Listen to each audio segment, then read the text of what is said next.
सुप्रभात बच्चों, मैं नीलम सिंह आपकी हिंदी विषय की अध्यापिका और आज हिंदी विषय के अंतर्गत हम करेंगे पाठ 11 रहीम के दोहे। बच्चों, ये जो हमारे रहीम जी हैं, रहीम राज जी हैं, इन्होंने अपने दोहों में बहुत सी बातों का हमें ज्ञान दिया, बहुत सी बातें हमें बताई हैं कि हम मनुष्य को किस प्रकार से रहना चाहिए, उसे कैसा व्यवहार करना चाहिए, दूसरों के साथ उसको किस प्रकार का व्यवहार करना चाहिए। तो आज ये सब हम उनके दोहों में देखेंगे। तो चलिए मैं आपको आज दोहों का सार समझाती हूँ, दोहों का अर्थ भावार्थ बताती हूँ। कही रहीम संपत्ति संगे, बनत बहुत बहुरीति, विपत्ति कसौटी जे कसे, सोई साचे मीति। अब इस दोहे में कबीरदास जी क्या कह रहे हैं कि हमारे सगे संबंधी तो किसी भी संपत्ति की तरह होते हैं, अर्थात अगर हमारे पास धन संपदा है तो हमारे सगे संबंधी बनते चले जाते हैं, लेकिन सच्चा व्यक्ति वही होता है, सच्चा मित्र वही होता है जो मुसीबत में आपके काम आए। विपत्ति कसौटी जे कसे, सोई साचे मित्र। अर्थात अगर हमें ये देखना हो कि हमारा सच्चा संबंधी कौन है या सच्चा मित्र कौन है, तो हमेशा उसकी विपत्ति में ही परख होती है। अगर कोई व्यक्ति आपको आपकी मुसीबत के समय मदद करता है तो वही आपका सच्चा साथी है, सच्चा दोस्त है। दूसरा देखते हैं, जाल परे जल जात बही, तजी मीनन को मोह।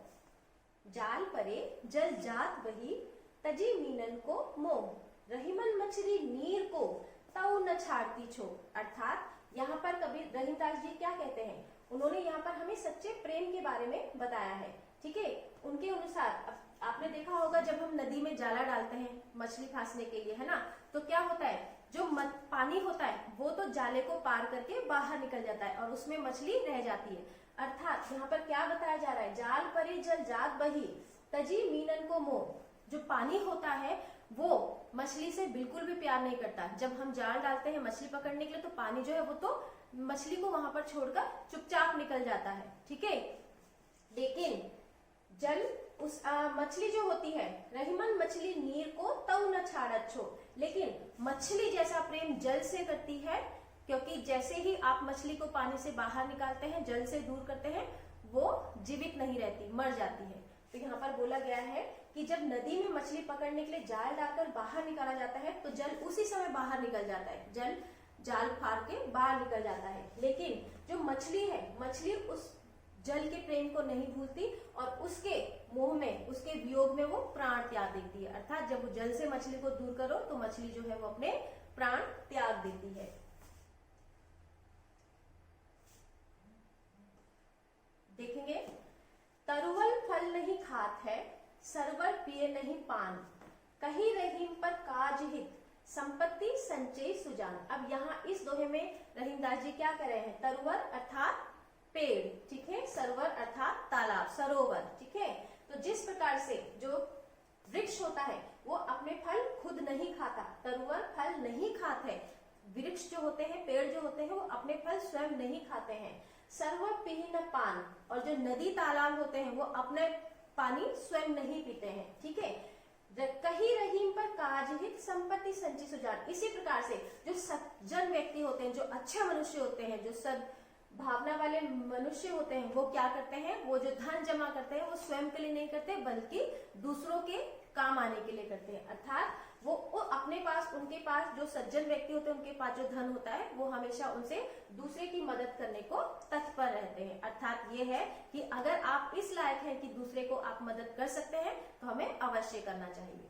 अगला देखते हैं बच्चों, थोथे बादर कुआर के, ज्यो रहीम गहरात, धनी पुरुष निर्धन भय, करे पांचवी बात। अब यहाँ इस जो दोहा है, ये जो दोहा है, इसमें रहीमदास जी हमें क्या कह रहे हैं कि जिस प्रकार बारिश और सर्दी के बीच के समय में, ठीक है, बादल केवल गरजते हैं, थोथे बादल कुआर के, सर्दी और बरसात के बीच का जो समय होता है उसमें बादल केवल गरजते हैं, वो बरसते नहीं है। ठीक है, उसी प्रकार धनी पुरुष निर्धन भय, करे पांचवी बात। जो कंगाल होने के बाद अमीर व्यक्ति अपने पिछले समय की बड़ी बड़ी बातें करते हैं, उनका कोई मूल्य नहीं होता। ठीक है, जैसे बादल होते हैं, हम बोलते हैं ना कि तो गरजने वाले बादल हैं, सिर्फ गरजते हैं बरसते नहीं है, तो वही बात है। जो खाली चीज होती है वो आवाज ज्यादा करती है। इसके लिए एक और भी बोला गया है, थोथा चना बाजे घना। अर्थात जो खाली बर्तन होता है, खाली घड़ा होता है, जिस आप एक घड़ा ले उसमें थोड़ा सा पानी डालो उसे हिलाएं तो वो ज्यादा आवाज करता है, जबकि एक पूरा घड़ा जो होगा